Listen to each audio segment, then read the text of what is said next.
Our first one is Trent Miles. Trent Miles is the founder of Miles Industry Advisory and Managing Director of All Industries Group, one of the most certified engineering businesses in Central Queensland, employing over 70 people and working with Tier 1 clients across mining, defence, transport and international export.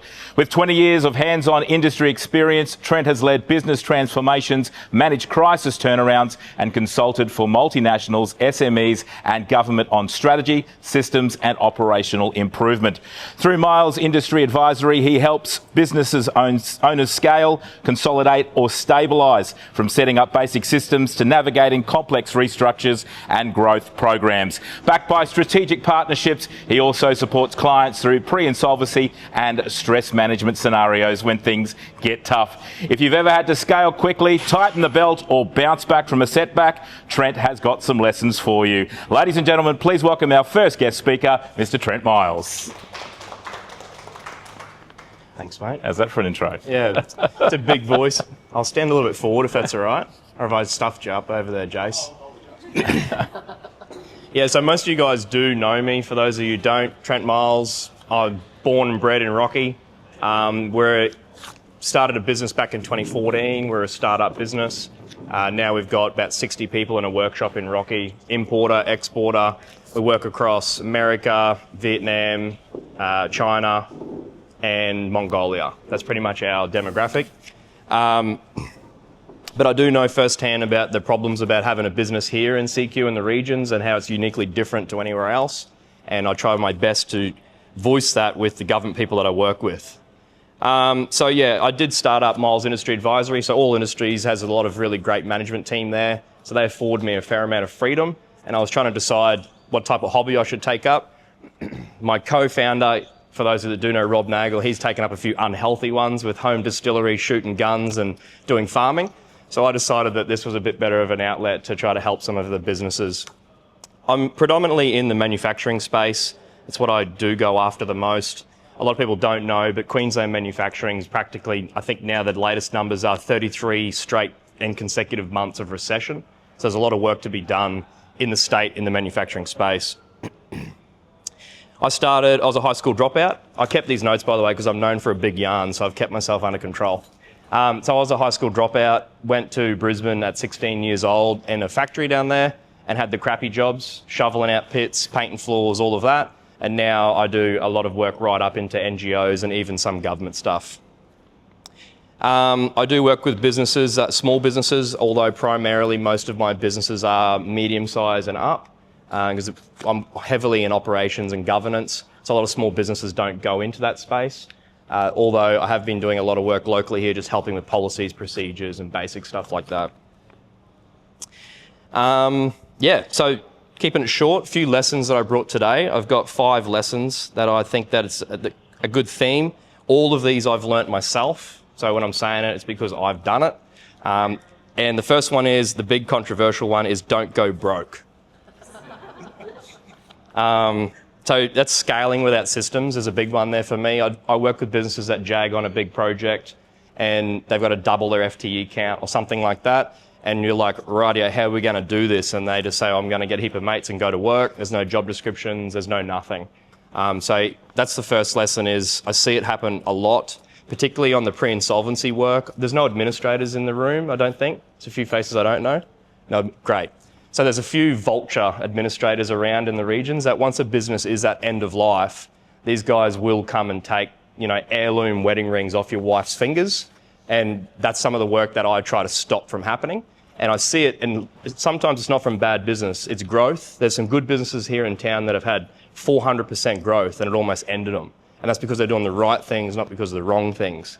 I've had businesses with just product recalls that pushes them over. So that's scaling without systems. If you end up doing it, you end up quality issues, all of that. So that's a big lesson. Next one is crisis reveals culture.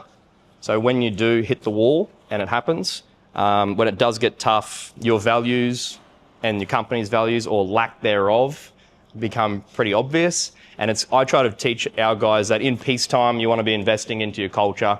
For wartime, because it's the immune system that starves out bad behaviour, cancerous activities, bad PR, all of those things. If you can keep a tight-knit crew, And I call it the emotional bank account. If you're investing in that emotional bank account all the time, when the time comes that you need to withdraw from it, you've got savings rather than depleting it and people cracking up and they're leaving you. So crisis reveals culture. Next one is systems aren't sexy, but they do save you. That's from basic procedures all the way up to full integrated management systems. Like these guys said in the bio, All Industries is the most certified manufacturer in town. We have done defence work. We export things. We follow a lot of ISO accreditation. So we have a really complex integrated management system that ticks all of those boxes, that gets audited all the time. And the more you have, the more audits you got to go through, so you get efficient in managing that. It doesn't have to be that big. It is boring. No one likes it. It's kind of the definition of working on your business. So I try to teach our guys that the consequence of doing that boring work is you end up creating an environment with standard practice that people feel comfortable to work within, take ownership of, and work without, your constant attention, so that you can get some autonomy. And the business owners that I work with, I tell them what that equals is freedom. So you got to work on your systems even though they're not sexy. Next one is cash flow kills more than bad ideas. So I do see a lot of guys, again, in scale up or scale down cash flow management. They don't look at their numbers. Jeff and I were just talking about being numbers men. But you have to know where your finances are at. If you're not interested in doing your books, get a bookkeeper. If you don't have a bookkeeper, get an accountant. Someone has to be telling you what's going on. It means so much more in a small business than it does in a medium. It starts to, if you're onto your numbers every month, it's okay. But in a small business, I do find a lot of guys that they could go a year or even longer. I've had one person come to me that hadn't lodged their tax for 5 years. So that's everywhere. I do as much work as I can with Sharon Kingston and those guys in the small business space, but they got big caseloads of that problem. And cash flow kills them. So the last one is most business owners are winging it longer than they should be. I'm all for entrepreneurial spirit. I'm all for busting bureaucracy and taking a few risks. The definition of entrepreneurism is taking financial risk in the hope of financial gain. But there's a healthy paradigm of managing risk. I'm all for identifying risk and managing it, not identifying and eliminating it, because that sounds like our government. But people do wing it longer than they should, and a little bit of structure goes a long way. So they're my 5 lessons that I see and have done myself and see it all the time still now. Things that are happening, though, that are working against that is we're trying to work with our small businesses to try to set up like a 90-day planning rhythm. So they kind of plan out, this is what 3 months looks like. So I'm trying to teach them basic routine, like your finances get closed at the 30th or the end of the month. On the 15th is when you want to have your books done by. You'd meet with your teams once a fortnight. Whatever it is, building those 90-day routines in so that it builds in habit, keeps themselves accountable, but it also allows their team around them to self-organise and set up expectations. So if they know what the business owners are up to and expect, those guys will self-organise and will bring the stress down of the overall organisation. And that's working pretty well. Building minimum viable procedures, even just 1 pages, is better than no pages. That's working a lot with guys in town here that, they're scaling. There's some great businesses here that were two FTEs and now they're 15. And we've got to go back and just double check job descriptions, basic things like that. Getting strategic partnerships involved earlier. That's not a shameless consultant plug. It's more about integrating your supply chain and your customers, bringing them together.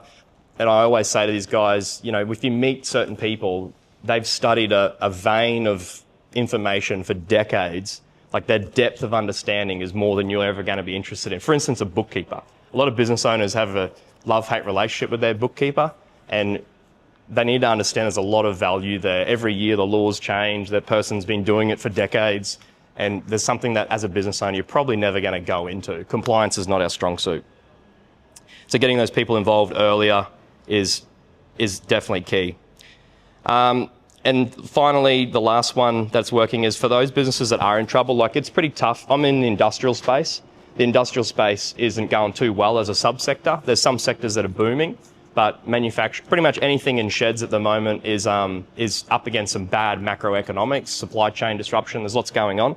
So I do say to them, for those that are in trouble, there's plenty of accessible support before they need to do anything rash. And it's more accessible than they think, but you can't wait until you're drowning. If you're already drowning and there's already water in the lungs, it's hard to get it out. So I try to get in between businesses that are in trouble and administrators, because that's the final straw, and try to work with them with insolvency, ASIC, ATO, creditors, whoever there is. And that's a big space.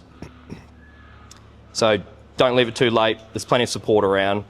And final thoughts, you don't need a perfect business plan. Don't need that. You just need a clear next move and a way to stay on track. And every business owner I work with hits a wall. It's just the difference is how prepared you are when it happens. So that's me. Thanks, guys.